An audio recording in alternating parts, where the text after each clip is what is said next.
everyone and welcome to CT Connect. We're seeing lots of opportunities out in the business environment at the moment, but we're also seeing a lot of businesses that are struggling, particularly in retail, building and construction, and hospitality.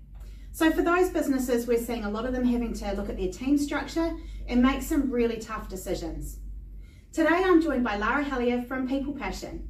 Lara's an experienced HR consultant and People Passion specialises in recruitment, retention, realignment and release. So pretty much they manage businesses through the entire people cycle. Lara, thanks so much for joining us today. If a business is really starting to think restructure is the way I'm going to have to go, what's the very first thing that they should think about? Thanks, Kirsty, and thanks for inviting me in this morning. Yeah, absolutely. The first thing they should think about is actually, do they need to make any change? So that begins with actually they might have a conversation with their accountant first of all, and then if they are looking at restructuring, it's about working out what is the rationale. So what is the reasons why they're going to be looking at that restructuring, and they're looking at positions. Okay, yes, positions impact people. However, they could also, it might not be a full restructure, it might be that they may look at other ways of saving costs, because it's all about costs. So it may be about, maybe we could reduce hours, or maybe we could reduce some benefits. But the most important thing is actually not making your decisions. You actually need to be prepared, put your plan together and then start consulting with your people. Get their feedback is really important. You don't make any decisions until you get their feedback. Okay, so it's got to be quite a collaborative approach. Absolutely, absolutely. But also making sure that you're presenting, the reasons on why you're looking at this, explaining the savings. You may need to provide some financial data and what's going to happen with their responsibilities if you're looking at disestablishing a position. Where are those responsibilities? Can they go to other positions? And if you're looking at similar positions, well then that gets a little bit more complicated. So that's where you need to be looking at more of a selection criteria. But again, it's about consulting and being prepared before you even start. Okay.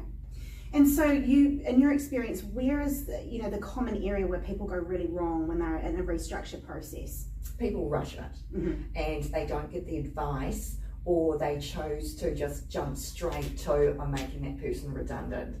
Right. So it's not about the redundancy, it's about the disestablishment of that position.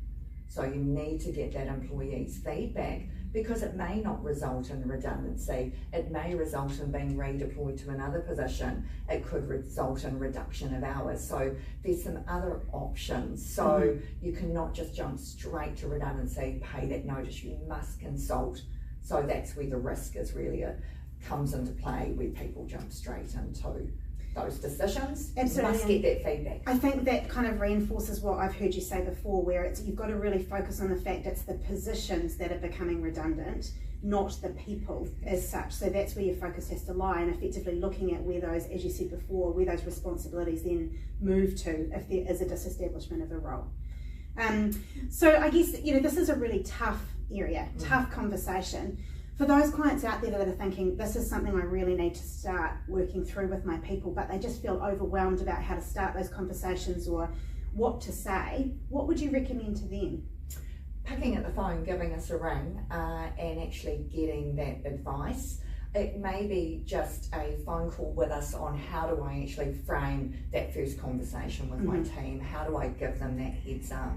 There are certain types of framing you can have with your language use, and it's also about being prepared, but also having that empathy there as well. So making sure that you've got EAP support or support for your people, these various helplines, because it's a very worrying time for both employer and employee. So making sure that you're getting that advice, you've got your comms, and you've also got your proposal there, and your time frame that you're working through. Your time frame may change, but it's a guideline. Right. So yeah, absolutely. Okay, so a tough conversation today, and look, there are a lot of businesses out there struggling and really need some good support and some good advice in this area.